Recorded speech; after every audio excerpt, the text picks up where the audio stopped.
Chers concitoyens, amis de l'étranger, bonsoir. Je m'adresse à vous aujourd'hui pour aborder brièvement la situation nationale du Sénégal et singulièrement celle qui concerne les processus en cours, dont le plus en vue, c'est l'entreprise de liquidation politique du candidat Ousmane Sonko par le biais, une fois de plus malheureusement, de l'instrument judiciaire. Je ne voudrais pas disperser les réflexions en abordant en même temps plusieurs problématiques. Mais vous savez que cette entreprise est composée de deux volets. Le premier volet, c'est celui consistant à lancer l'opération de tri des candidats de l'opposition à travers un dialogue qui doit réunir ceux qui ont déjà conduit des discussions assez approfondies avec le régime de Macky Sall et qui doivent juste procéder à la formalisation qui permettrait de réhabiliter ou de ramener dans le jeu politique des acteurs. Et le second volet maintenant consiste à l'opération d'élimination, d'entrave du candidat qui semble être le plus craint, puisque le plus populaire par la grâce de Dieu, qu'est le candidat Ousmane Sonko. Pour ne pas nous disperser, je vous propose aujourd'hui de n'aborder que ce second volet. Je reviendrai plus largement sur le premier volet, sur lequel nous disposons de suffisamment d'informations, suffisamment de données pour pouvoir éclairer les Sénégalais sur le jeu des uns et des autres. Donc, pour ce qui concerne le processus de liquidation, d'élimination politique, en tout cas provisoire, du candidat Ousmane Sonko, tout le monde sait que le président Macky Sall, comme à son habitude, a décidé d'instrumentaliser un pan de la justice, quelques magistrats, pour obtenir le résultat. Et c'est pourquoi, par rapport au comportement de cette magistrature, ou de ce pan de la magistrature, par rapport aux actes qui sont posés, vous m'avez entendu depuis quelque temps proclamer la campagne de désobéissance civique. Nous avons posé quelques actes par rapport à cette campagne qui va prendre de plus en plus de l'ampleur pour devenir massive. Et le dernier acte en date, c'est que vous m'avez vu tous la dernière fois, cette semaine-ci en tout cas, venir à Ziguinchor en passant par la Gambie, en y faisant une escale et en continuant tranquillement mon chemin, ce qui constituait le premier déplacement hors du territoire national, mon premier déplacement hors du territoire national depuis plus de 2 ans, depuis exactement 2 ans et 3 mois. C'était pour répondre à une situation d'injustice. Une injustice malheureusement exercée par la justice sur ma personne. Puisqu'aujourd'hui, toute mesure d'interdiction de sortie du territoire est illégale. L'instruction a été bouclée depuis bientôt 3 mois, mais le juge instructeur refusant de me rendre mes documents de voyage. J'ai tendance à dire que face à une justice injuste, instrumentalisée entre les mains de l'exécutif, face à un État injuste, violent, détournant les moyens qui ont été mis à sa disposition par le peuple justement pour satisfaire à ses attentes, et exclusivement pour brimer, pour violenter et pour emprisonner ou même exécuter physiquement des opposants, il n'y a qu'une solution et une réponse, c'est la résistance. J'ai été constant dans ma posture d'appel à la résistance depuis maintenant plus de 2 ans. Je le réitère aujourd'hui, je rappelle encore une fois aux Sénégalais que nous avons une obligation patriotique, une obligation de salut national de résister à la machine d'oppression du président Macky Sall. Et donc aujourd'hui, il s'agit d'échanger sur ce qui se joue sous nos yeux. notamment la multiplication des procédures judiciaires, les unes plus farfelues que les autres, contre le candidat Ousmane Sonko. Dans l'histoire politique du Sénégal, on n'a jamais assisté à une situation pareille, où l'appareil judiciaire n'est pas mis en branle une fois, mais plusieurs fois en tout cas. Je ne décompte même plus les procédures qui ont été lancées contre ma personne, uniquement pour atteindre un candidat dont on a peur relativement à sa popularité. J'ai donc considéré qu'il fallait continuer la campagne de résistance, avoir cette position de résistance et de désobéissance civique face à des lois, soit à des lois injustes, ou alors pas face à une exécution injuste et injustifiée de ces lois. De quoi s'agit-il? Vous avez tous vu que nous avons été programmés. Depuis le mois de février à ce jour, ce sera la 6e ou 7e convocation devant la justice sur ma personne. Inédit. Jamais dans l'histoire judiciaire du Sénégal, politico-judiciaire du Sénégal, on a assisté à un tel acharnement contre un candidat. Je voudrais donc m'adresser à vous, particulièrement à ceux qui, dans leur maison, dans leur lieu de travail, je voudrais m'adresser à vous, intellectuels, à vous, artisans, à vous, agriculteurs, chauffeurs et tout le monde. Mais je voudrais m'adresser également singulièrement à vous, partenaires du Sénégal, communément appelés communauté internationale. Je vais m'adresser à vous sur des bases factuelles pour vous démontrer combien l'État du Sénégal et la justice sénégalaise ont été injustes vis-à-vis de ma personne. Je voudrais d'abord lever une équivoque. Le pouvoir du président Macky Sall fait sa propagande auprès des foyers religieux, auprès de l'opinion généralement, à travers des interventions sur des plateaux de télé ou sur les réseaux sociaux.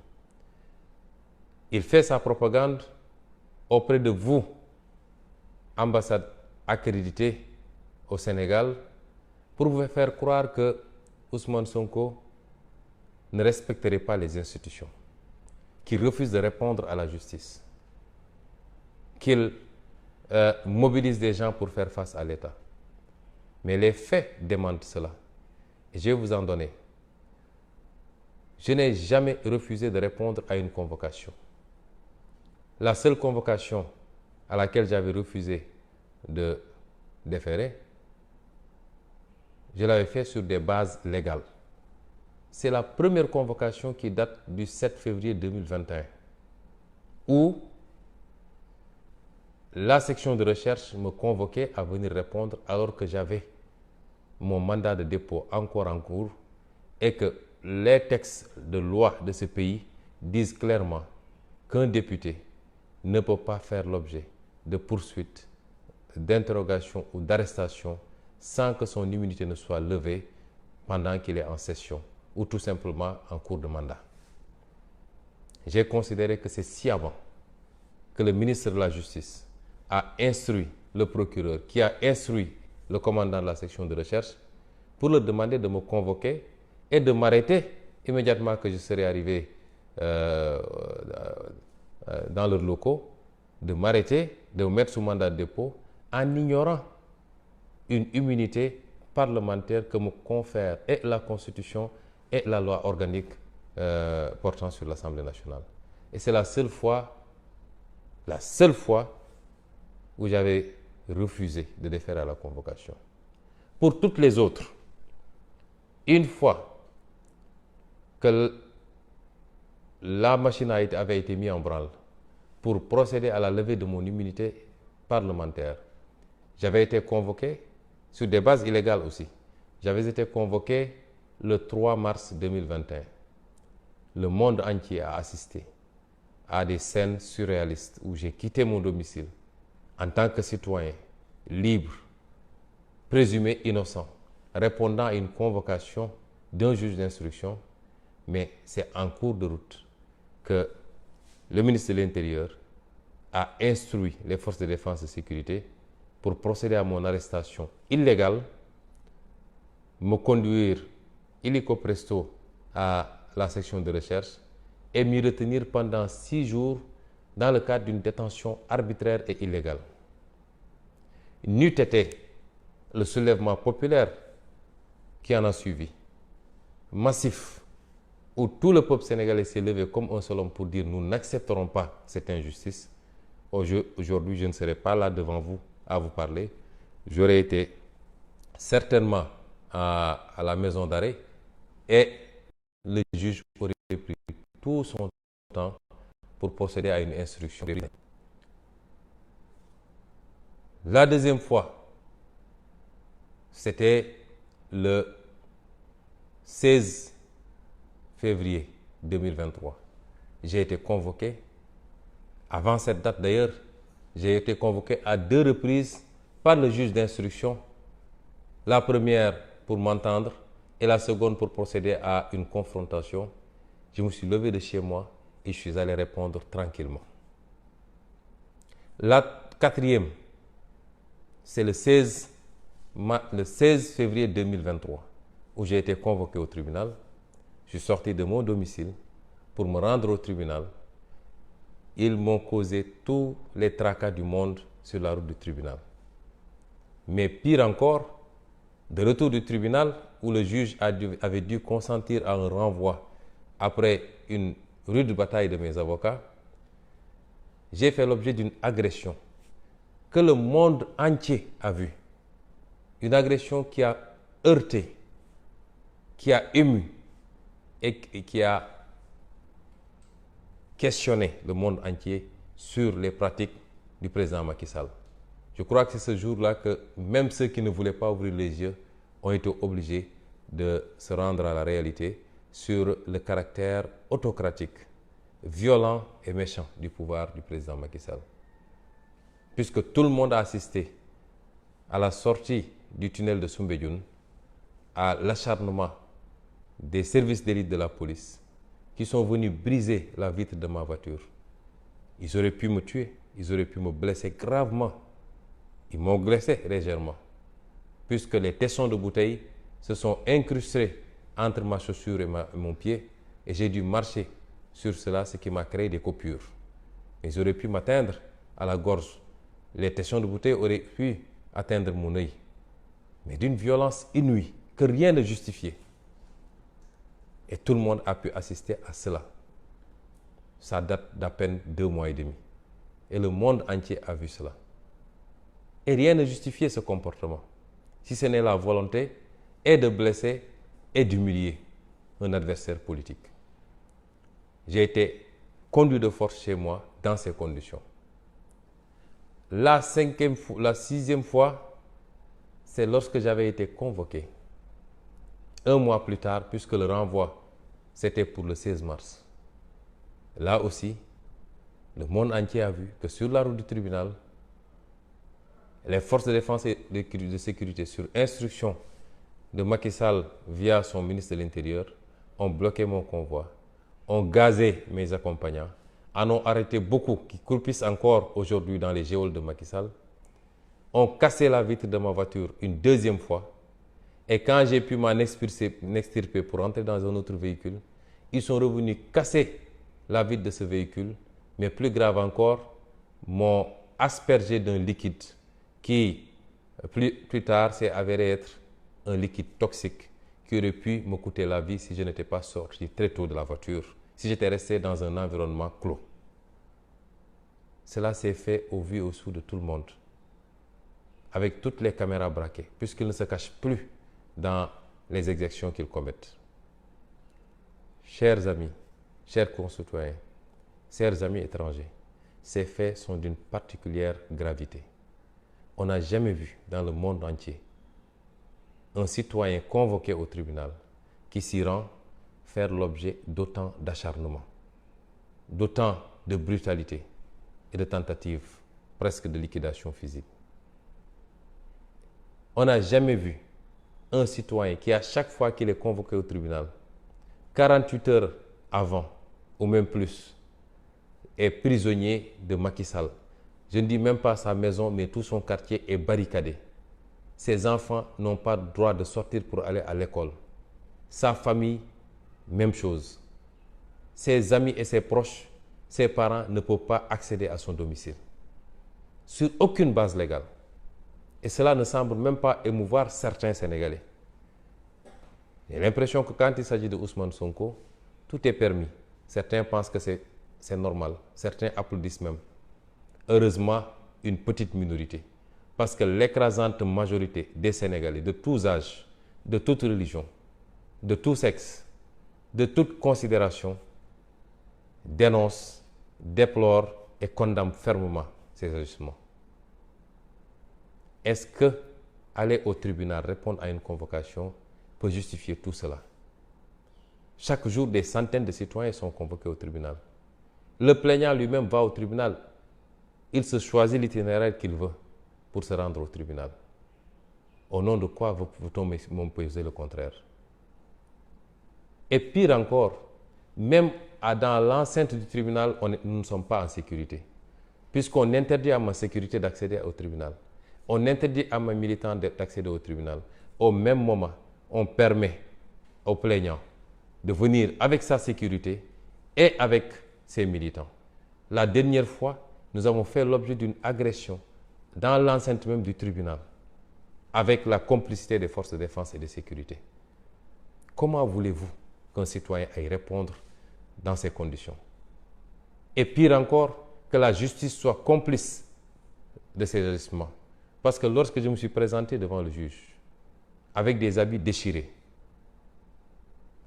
où il y avait les traces des produits dont j'avais été aspergé, le juge a refusé d'en tenir compte pour vouloir coûte que coûte retenir l'affaire, or même que mes avocats n'avaient pas pu encore accéder au dossier. Ce n'est plus de la justice, c'est du banditisme judiciaire. Et c'est pourquoi j'ai pris la décision, toujours dans le cadre de ma campagne de désobéissance civique, de ne plus collaborer avec cette justice. Si la justice, si l'État ne peut pas nous garantir le minimum de sécurité pour pouvoir nous rendre à une convocation qui, somme toute, devait être ordinaire, je ne me présenterai plus devant cette justice pour répondre à quoi que ce soit. Lui, le président Macky Sall, avait été convoqué sur les 9 milliards de Taïwan par la justice du temps du président Abdoulaye Wade. Il est sorti de son domicile, fortement accompagné par ses militants, a roulé en sens inverse pour aller répondre. Et ces militants sont restés devant les locaux de la police jusqu'à la fin de l'interrogatoire pour l'accompagner et le reconduire tranquillement chez lui. Il n'avait pas été gazé, encore moins, il n'avait pas subi de tentative d'assassinat, il n'avait pas été brutalisé. J'ai pris cette décision ferme et je l'assume. Prendre cette décision ne signifie pas qu'on donne blanc-seing à la justice ou à quelques magistrats pour dire il n'est pas venu répondre, on fera ce qu'on veut. Ah non. Parce qu'un magistrat ne peut pas apprécier un dossier en dehors du contexte global de ce dossier. Qu'un magistrat assiste en même temps que tous les Sénégalais à ces intimidations, à ces agressions, à ces violences, il aurait dû, lui, être le premier à prendre les dispositions pour que le citoyen que je suis puisse venir répondre à la justice tranquillement. Il ne le fait pas, mais qu'il veuille ignorer cet environnement-là pour s'empresser d'en tirer des conséquences engage sa responsabilité pleine et entière. Je veux dire à ces magistrats que le Sénégal est plus grand que nous tous. Je veux dire à ces magistrats qu'il est révolu l'époque où un juge pouvait se permettre n'importe quoi et rentrer tranquillement chez lui, retrouver sa famille, en pensant que ça peut être passé par pertes et profits. Je veux dire à ces magistrats que ce que le Macky Sall vous demande, puisqu'il dit que c'est une affaire de la justice, et c'est ça la lâcheté de certains hommes politiques, il ne veut même pas endosser la responsabilité de la liquidation de Ousmane Sonko, mais il se défausse sur vous. J'en appelle à la responsabilité de ces juges.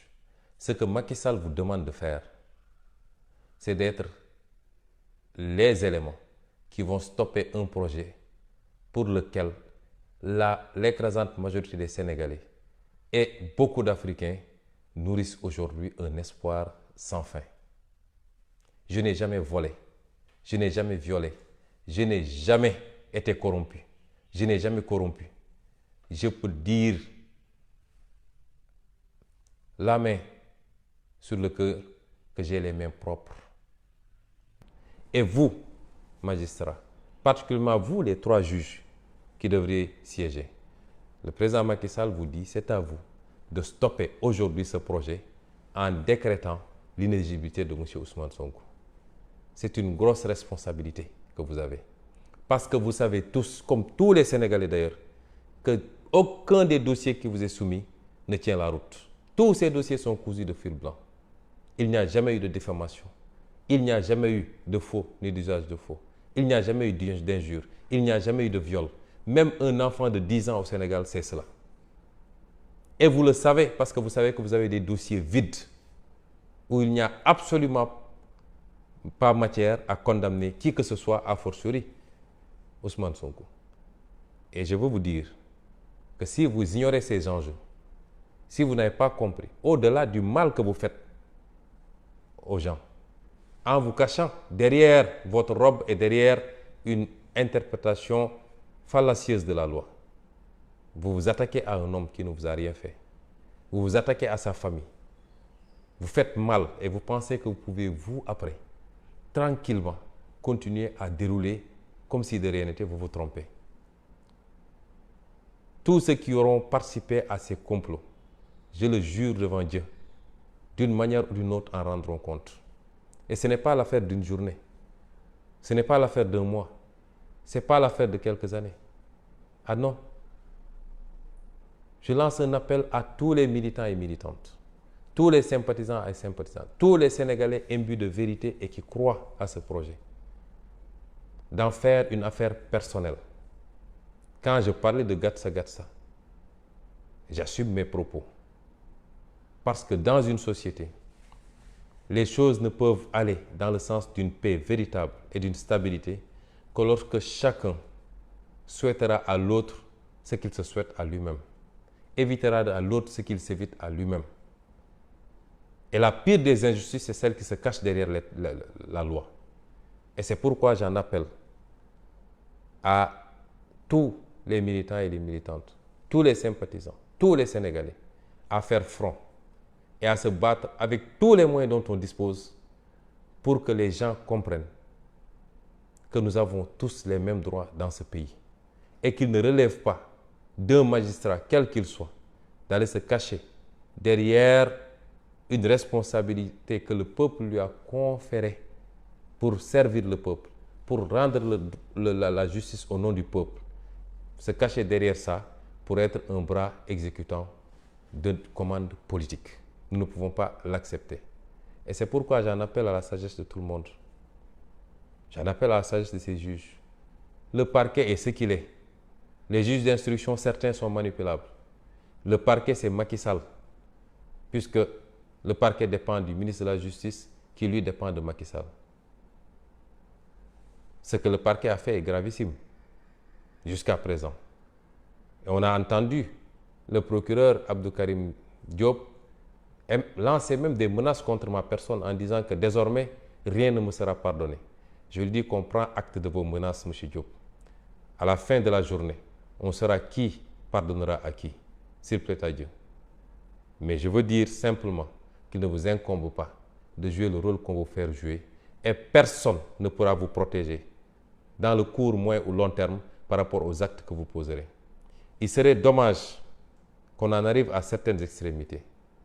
La dernière fois, l'autre fois, un magistrat me disait que s'il y a eu alternance en 2000 au Sénégal, c'est parce qu'en 1993, on a dû en arriver à certaines extrémités. C'est dommage. Si les magistrats doivent être soumis à certaines situations pour comprendre qu'ils ne peuvent pas continuer à faire ce qu'ils font, ou si certains magistrats doivent être soumis à cela, ce serait dommage pour eux et pour le pays. Je continue à rendre hommage à l'écrasante majorité des magistrats qui n'est pas dans ce schéma, qui n'est ni corrompu, ni à la merci du pouvoir. Mais je parle à cette dizaine de magistrats. Je disais l'autre jour qu'à M. Bakhoum, Ibrahima Bakhoum, procureur général, que je connais personnellement, je ne m'acharne pas sur lui. J'allais rendre visite à M. Bakhoum. Je connais personnellement son épouse, je connais ses enfants qui venaient s'asseoir à mes côtés, ses filles, quand j'arrivais là-bas, qui discutaient et qui posaient des questions. Je lui dis, ces filles que je considère comme les miennes, son épouse, n'ont pas plus de droits que mes enfants ou mes épouses. Et je ne peux pas admettre aujourd'hui que lui, il soit le bras de Macky Sall pour porter tort à ma famille et penser que sa famille peut continuer à vivre calmement. Si aujourd'hui, toutes les puissances essaient de s'approprier d'une bombe atomique, c'est pour aboutir à ce qu'on appelle l'équilibre de la terreur. Et c'est pourquoi beaucoup de gens hésitent à attaquer la Corée du Sud. C'est pourquoi l'Iran se tue à l'avoir cette bombe. Parce que, à partir du moment où dans une société, tout le monde comprendra que le mal que je fais à autrui peut me retomber dessus. L'injustice que je cause à autrui peut me retomber dessus. Je crois que chacun respectera l'autre et nous souhaiterons en arriver à ça pour la paix, la stabilité, l'amour, la fraternité dans ce pays. Je ne pourrais terminer sans lancer un appel au président Macky Sall lui-même. L'appeler à savoir raison garder. Rappeler à recouvrer sa lucidité. Le pouvoir n'est pas éternel. Aucun pouvoir n'est éternel. Après le pouvoir, il y a une vie. Le président Issoufou est tranquillement chez lui au Niger. Les présidents Obasanjo, Buhari sont tranquillement chez eux au Niger. D'anciens présidents sont au Ghana et partout ailleurs. Je ne parle même pas des pays hors continent. Ceux qui vous font croire aujourd'hui que vous pouvez vous permettre ce que vous voulez faire sont vos premiers ennemis. Et beaucoup de ceux-là étaient avec vos prédécesseurs. Beaucoup de ceux-là vous ont combattu quand vous étiez dans l'opposition. Aujourd'hui, c'est ces gens-là qui sont autour de vous pour vous faire croire à une utopie, à des rêves. Ne pensez pas qu'ici, les gens ont une rancune contre vous ou se préparent à des vendettas. Nous n'avons pas ce temps. Votre seul salut et votre seule grandeur, s'il en est encore, c'est de rendre au Sénégal ce qu'il vous a donné. Évitez au Sénégal un bain de sang inutile. Évitez au Sénégal des cassures sociales inutiles. Soyez à la hauteur de votre fonction.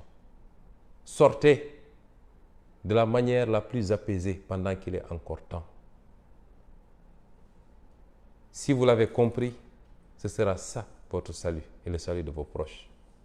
Toute autre option est suicidaire pour vous. Vous avez l'illusion du pouvoir, mais vous ne savez pas ce que c'est que le pouvoir.